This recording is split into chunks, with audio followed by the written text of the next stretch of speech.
اور پھر نتیجہ کیا نکلتا ہے؟ IMF دوسری قسط بھی نہیں دیتا. ڈیلروں کو سامنے لا کے سیاست کا یہ انہوں نے حال جو کر دیا ہے. جو سیاستدان کہہ رہے ہیں جی فوج کے ساتھ بیٹھ کے بات کر لے وہ کامیاب سیاستدان ہے، یہ تو انہوں نے فارمولہ رکھا ہوا ہے.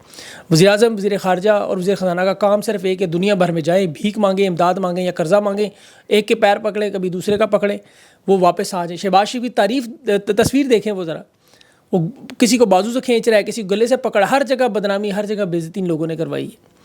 اور لوگ پوری دنیا جانتی ہے کہ بدنام زمانہ چور ڈاکو نے اکٹھے. دنیا کی دیکھیں جو ادارے ہیں ان کی رپورٹ موجود ہے کہ جو لوگ کونسلر نہیں بن سکتے وہ ان بڑے بڑے عہدوں پر آ کے بیٹھ گئے ہیں.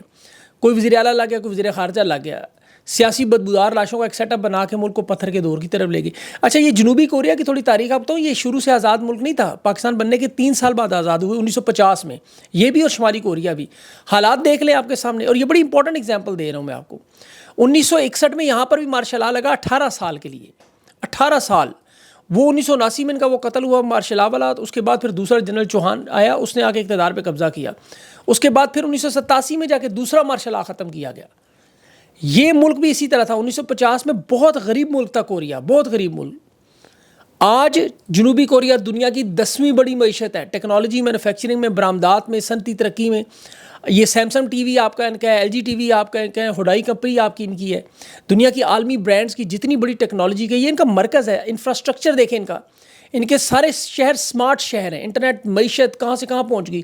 تعلیم ہے، ہنرمند ہے، برآمدات ہیں ان کی، الیکٹرانکس دیکھیں، گاڑیاں دیکھیں، شپ بلڈنگ ان کی بہت بڑی انڈسٹری ہے. پاکستان کے جو جدید شہر ہیں ان کے گاؤں سے بھی پیچھے ہیں. ان کی آرٹیفیشل انٹیلیجنس دیکھیں، ان کی روبوٹ ٹیکنالوجی دیکھیں. انہوں نے پوری کی پوری تقدیر اپنی بدل دی. اور انہی کے ساتھ موجود ہے کون سا؟ شمالی کوریا. 1950 میں وہ بھی آزاد ہوا جنوبی کوریا، لیکن سیکھا کچھ بھی نہیں. نہ سرمایہ کاری، نہ بیرونی تجارت، بین الاقوامی پابندیاں الگ. یہ ایٹمی ہتھیاروں میں لگے، میزائل بنانے میں. فوج کا مکمل قبضہ شمالی کوریا میں 1990 میں. آج بھی دیکھیں 2024 میں قحط ہے وہاں پر. 1/3 سے زائد آبادی غذائی قلت کا شکار ہے. دنیا میں کوئی ان سے تجارت نہیں کرتا، کوئی بات نہیں کرتا، نہ کہ درآمدات کر سکتے ہیں. انسانی حقوق کی پامالی میں آپ حکومت کے خلاف آواز اٹھائیں، گلا پکڑنے آتے. کوئی شہری آزادی نہیں. سارے کے سارے اخراجات فوج پہ لگا دیتے ہیں. 70% جو معیشت کا ہے وہ فوج کے اخراجات پہ چلا جاتا ہے. نہ تعلیم، نہ صحت، نہ سرمایہ کاری. دنیا میں سب سے پسماندہ معیشت میں دونوں ممالک آپ دیکھ رہے ہیں، جنوبی کوریا اور شمالی کوریا. انٹرنیشنل کمیونٹی کا کوئی لیڈر وہاں نہیں جاتا. تنہائی کا شکار. ایک ہی خطے میں 2 ملک اور دونوں کے حالات. یہاں پہ پاکستان اور ہندوستان آپ کے سامنے. ہندوستان میں جمہوریت کا فلسفہ آیا، وہ چاند پہ پہنچ گئے. پاکستان کو انہوں نے شمالی کوریا بنا کے پتھر کے دور میں لے گئے. واٹس ایپ تک نہیں چلتا آپ کا، انٹرنیٹ بند ہے، عوام کا اپنا گلا گھونٹ دیا. حالت یہ ہے کہ اپنے ہی ملک کے پختونوں کے ساتھ وہ ہو رہا ہے جو 1971 میں بنگلہ دیش کے ساتھ ہوا. تاریخ سے کوئی سبق نہیں سیکھنا انہوں نے. ایک ہی سبق سیکھا ہے بس، یہ کہ نہیں سیکھنا. ملک کے ٹکڑے کرنے میں اس وقت لگے ہیں. باخدا پاکستان کو یہ اس وقت بدامنی میں 145 ممالک میں 142ویں نمبر پر، پہلے 3 ممالک میں 32 ممالک. پختون ہونا ملک میں جرم بنا دیا انہوں نے. نون لیگ جس طرح صوبائیت کو ہوا دیتی رہی، وہ کارڈ کھیلتی رہی، جاگ پنجابی جاگ، وہی معاملہ ہے. آپ کو یاد ہوگا APS کے سامنے کے بعد ملٹری عدالتیں بنا کر مختونوں کے ساتھ ظلم ہوا. اس کے بعد نقیب اللہ محسود کا معاملہ ہے، اس کی شہادت سے PTM بنی، جو آج بھی دیکھ لیں کتنی بڑی تعداد میں. یہاں مزدوروں کو، ریڑھی والوں کو، غریب لوگوں کو اٹھا کے ان کے ID کارڈ چیک کر کے ان سے پاکستانی ہونے کا ثبوت مانگتے ہیں. پوری دنیا میں پاکستانی 5 سال کی شہریت مل جاتی ہے، یہ 50 سال سے رہ رہے ہیں. ظلم و ستم کا ایک بازار ان بیچاروں پہ گرم کیا ہوا پختونوں پہ. یہ بڑا ظلم ہے. اور تحریک انصاف کو معاملات کو اپنے ہاتھ میں لینا ہوگا. سب سے پہلے تو دیکھیں، ایک تو اب ان کی جو 24 نومبر کی کال تھی، اس کے بعد اب ان کی کال جو ہے وہ یہ دیکھ رہے ہیں کہ حالات دنیا کے کس طرف ہیں. جنوری میں تحریک انصاف کا دوبارہ لانگ مارچ کا اعلان ہے، یہ جلدی آپ کے سامنے آ بھی جائے گا. اور اس کی وجہ یہ پہلے بھی ان کے رہنما 24 نومبر کی بجائے جنوری میں کرنا چاہ رہے تھے.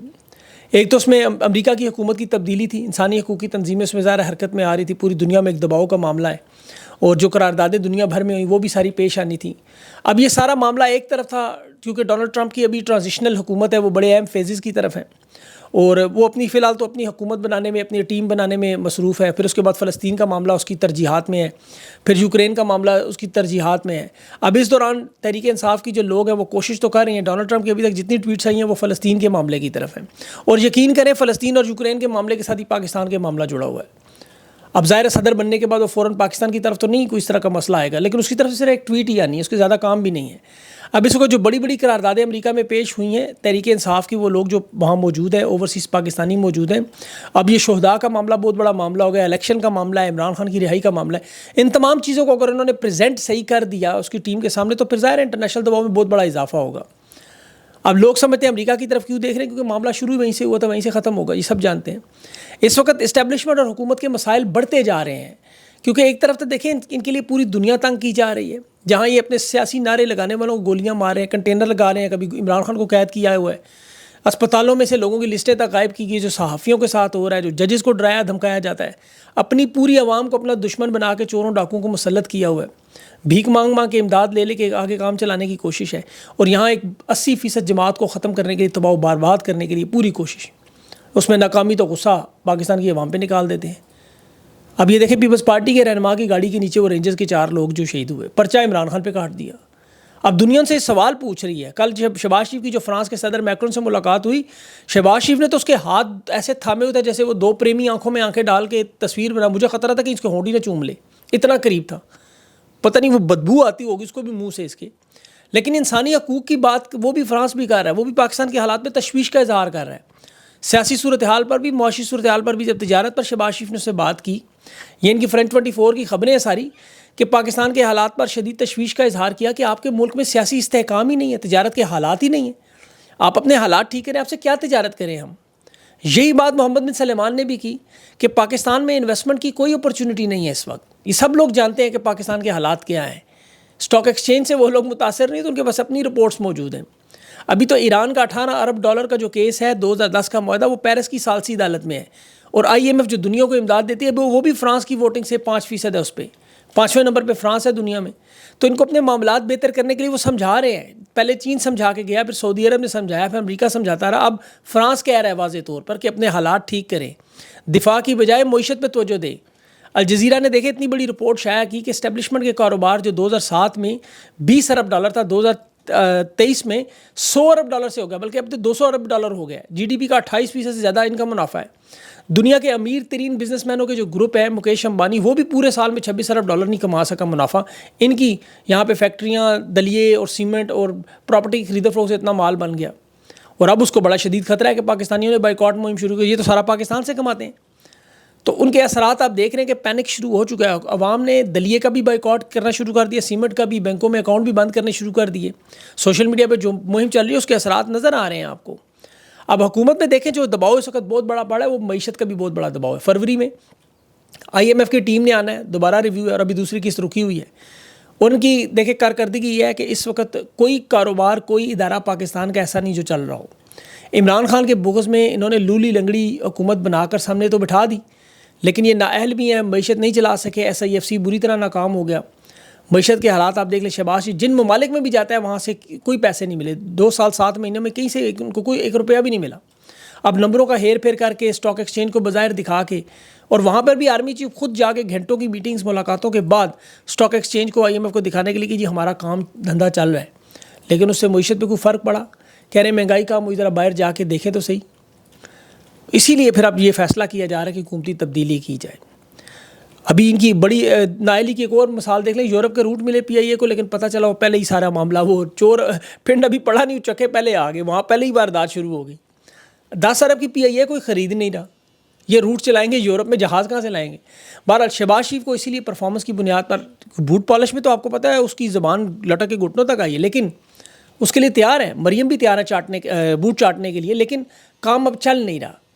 تو اس لیے اب باقاعدہ طور پر جو اس وقت واضح ثبوت آ رہے ہیں کہ حکومت نہ تو اسٹیبلشمنٹ کا دفاع کر پا رہی ہے، نہ حکومت چلا رہی ہے، اور یہ لوگ تو اب باقاعدہ طور پر اسٹیبلشمنٹ کے اوپر سارا کچھ ڈالنے کے لیے کہہ رہے ہیں ہم لوگ تو اس میں شامل بھی نہیں ہیں، جس پر اس وقت اسٹیبلشمنٹ میں سخت ناراضگی ہے کہ انہوں نے یہ ڈی چو کا واقعہ اپنے اوپر کیوں نہیں لیا، کیوں پھینک دیا ہمارے اوپر۔ اب ان کے جو سب سے بڑے ٹاؤٹ ہیں، آپ کو پتہ ہے فیصل واڈا، اس کے بھی بلاول سے ملاقات ہوئی، وہ اور لوگوں سے ملاقات بھی کر رہے ہیں، اور اس کے بعد بلاول نے باقاعدہ طور پر پیغام بھجوایا ہے کہ مسلم لیگ نون میں اب آپ کو مائنس شہباز شریف کرنا ہے، اس برانڈ سے جان چھڑانی ہے۔ انہوں نے یہ جو بیانات ہیں بڑے سوچ سمجھ کر دیے، اور بلاول کی شکل میں یہ لوگ بڑے عرصے سے تیاری کر رہے تھے کہ جب اس کی ناکامی ہوگی تو ہم چہرہ بدل دیں گے، اس کے لیے بڑے بڑے لوگوں کو عہدے بھی دیے جا رہے ہیں۔ پیپلز پارٹی در پردہ یہی کام کر رہی تھی اتنے عرصے سے کہ شہباز شریف کو مائنس کریں۔ زرداری کی زندگی کی سب سے بڑی خواہش یہ ہے کہ میرا بلاول کسی طرح وزیر اعظم بن جائے۔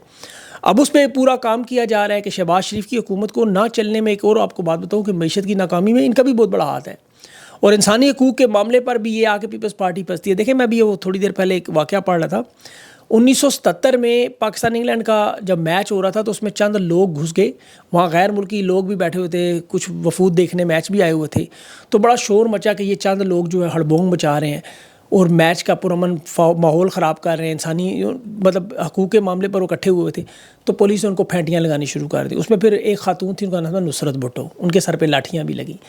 جب انہیں اخبارات میں تصاویر آئیں، سے پوچھا کہ آپ کیوں آئیں، تو انہوں نے کہا میرا خاوند جو ہے وہ جیل میں ہے۔ ان کا خاوند جیل میں تھا۔ یہ تھی پیپلز پارٹی کی نصرت بھٹو، بلاول کی نانی اماں۔ اس وقت انہیں پاکستان کے غیر ملکی وقار اور مجروح اور عزت اور یہ لفظ یاد نہیں آئے۔ یہ ذرا بلاول کو یہ میں کہہ رہا ہوں، یہ ذرا پڑھیں، ذرا دیکھیں۔ اور آج یہ کہہ رہا ہے جی کہ پاکستان کا وقار مجروح ہو رہا ہے یہ ڈی چوک کے واقعے سے۔ یہاں پہ لوگوں کو شہید کر دیا گیا، 12 لوگ آپ کو پتہ ہے کنفرم شہید ہیں، اور کتنی بڑی تعداد میں تو ابھی پتہ ہی نہیں کسی کو، اسپتالوں میں تو ابھی تک چھاپے مار کے لوگوں کو اٹھایا جا رہا ہے۔ اور ظلم کی انتہا دیکھیں، خدا کی قسم میں سوچ رہا تھا کہ یہ یزید کے دور میں جس طرح اس کے بعد یہ لوگ رونے نہیں دیا کرتے تھے، آج وہی واقعہ ہے کہ شہید ہوا ہو، گھر میں لاش پڑی اور باقی لوگوں کو اٹھا کے لے جائیں۔ بھئی دنیا کے کس ملک میں ہوتا ہے یہ؟ آپ نے مار دیا ایک بندہ، اس کے بعد اس کے گھر والوں کو رونے بھی نہیں دے رہے، پرچہ بھی نہیں کروانے دے رہے، بلکہ ان کو اٹھا کے لے کے جا رہے ہیں۔ وہ لوگ دفنائیں کہ عدالتوں کچہریوں کو چکر لگائیں اپنے لوگوں کو چھڑوانے کے لیے۔